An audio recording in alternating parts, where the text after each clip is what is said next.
Kali ini saya akan bercerita tentang masa kecil Rasulullah Shallallahu Alaihi Wasallam. Rasulullah Shallallahu Alaihi Wasallam lahir pada tanggal 12 Rabiul Awal tahun Gajah, yaitu tahun 571 Masehi. Rasulullah Shallallahu Alaihi Wasallam ketika lahir sudah ditinggal ayahandanya Abdullah wafat. Artinya Rasulullah lahir dalam keadaan yatim. Pada saat umur 6 tahun Rasulullah Shallallahu Alaihi Wasallam juga ditinggal ibunda tercinta Sayyidah Aminah, juga menyusul ayahanda wafat meninggalkan bunda. Setelah itu Rasulullah Shallallahu Alaihi Wasallam diasuh oleh kakeknya, yaitu Abdul Muthalib, kurang lebih selama 2 tahun, yaitu umur 6 tahun sampai 8 tahun. Pada saat Rasulullah Shallallahu Alaihi Wasallam umur 8 tahun, kakeknya juga meninggalkan beliau karena wafat dipanggil oleh Allah Subhanahu wa Ta'ala. Selanjutnya Rasulullah Shallallahu Alaihi Wasallam diasuh oleh pamannya Abu Thalib, dan pada saat itu keadaan Abu Thalib sangat kekurangan karena dengan banyaknya anak. Maka dari itu Rasulullah Shallallahu Alaihi Wasallam berpikir bagaimana meringankan beban pamannya Abu Thalib. Akhirnya beliau meminta izin kepada pamannya Ibunda istrinya Fatimah binti Asyad untuk bekerja menjadi pengembala domba. Untuk itu dapat ada gambaran yang dapat dilihat pada video berikut ini.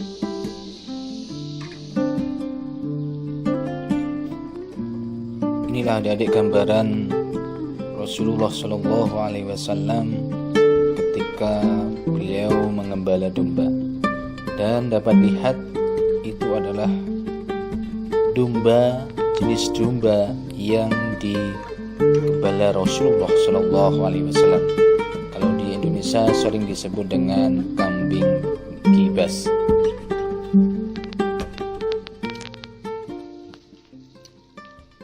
Dari gambaran tadi dapat kita ambil simpulan bahwa tekad Nabi kita Muhammad Sallallahu Alaihi Wasallam pada saat itu begitu bulat sehingga tidak bisa dihentikan oleh pamannya Abu Thalib dan bibinya Fatimah binti Asyad.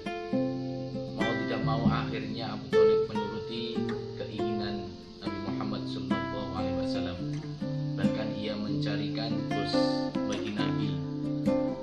Abu Thalib menghubungi kenalannya orang Quraisy yang kaya raya dan memiliki banyak kambing atau domba untuk digembala Rasulullah Sallallahu Alaihi Wasallam.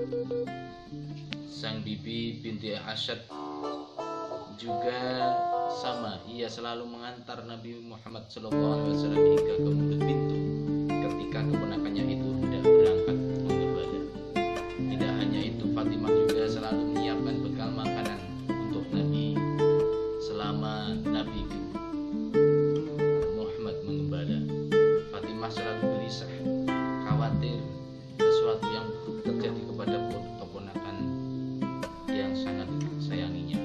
Oleh karena itu, Fatimah selalu menanyakan hal kepada keponakannya itu, tidak lain untuk memastikan kalau dia baik-baik saja. Lantas apa yang membuat Nabi Muhammad memutuskan untuk menggembala kambing? Mengapa tidak melakukan hal yang lain, misal berdagang atau berjualan?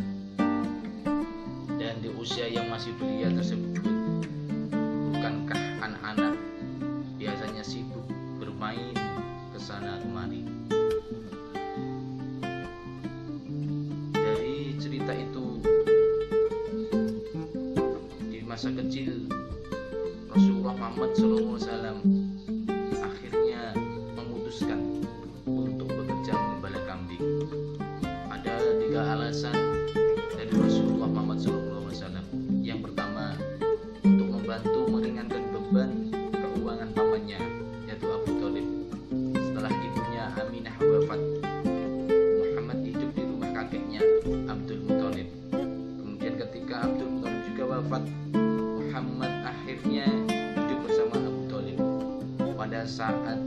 awal-awal tinggal bersama Abu Thalib, Muhammad SAW biasa saja. Ia bermain dan makan bersama dengan anak-anak Abu Thalib. Namun lama-kelamaan Muhammad mulai sadar bahwa kondisi ekonomi pamannya memprihatinkan. Ditambah pamannya juga memiliki anak yang banyak. Hal itulah yang menggerakkan Rasulullah Muhammad SAW untuk berbuat sesuatu, bekerja apapun itu, yang penting bisa menghasilkan uang untuk sekedar membantu ekonomi keluarga pamannya.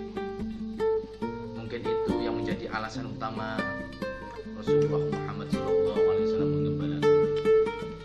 Alasan yang kedua, menggembala kambing tidak butuh modal. Boleh dikata kalau Muhammad sudah berpikir secara mendalam untuk mengambil profesi sebagai penggembala kambing. Profesi itu adalah tepat dan pas bagi dirinya yang usianya masih belia dan tidak memiliki modal apapun. Muhammad sadar bahwa pada saat itu semua pekerjaannya sudah dikerjakan baik kecuali berdagang. Namun untuk berdagang harus butuh modal. Sementara Muhammad SAW tidak memiliki itu semua. Sementara ia ingin sekali membantu meringankan beban pamannya. Akhirnya ia menemukan satu pekerjaan yang pas untuk dirinya dan tidak memerlukan modal, yaitu menggembala kambing atau domba. Tidak lain itu semata-mata dilakukan untuk membantu meringankan beban ekonomi pamannya Abu Thalib. Yang ketiga, Muhammad suka berada di padang terbuka yang sangat luas.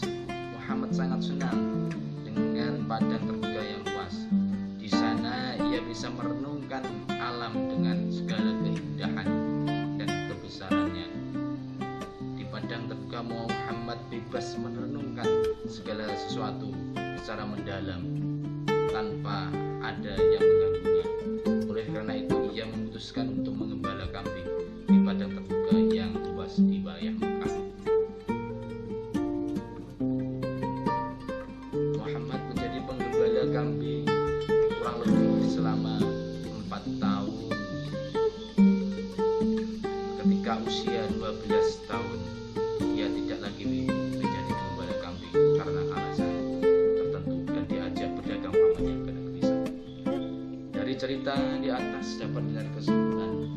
Yang pertama, mendidik kita supaya tidak sombong di kemudian hari. Karena Rasulullah SAW masih kecil sudah bekerja ikhlas dan bekerja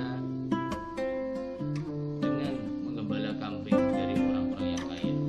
Jadi ketika sudah nanti menjadi orang kaya, akan mendidik sebagai contoh kita, tidak akan sombong karena merasakan jerih payahnya menjadi orang yang tidak punya. Hikmah yang kedua yaitu mendidik kita untuk amanah.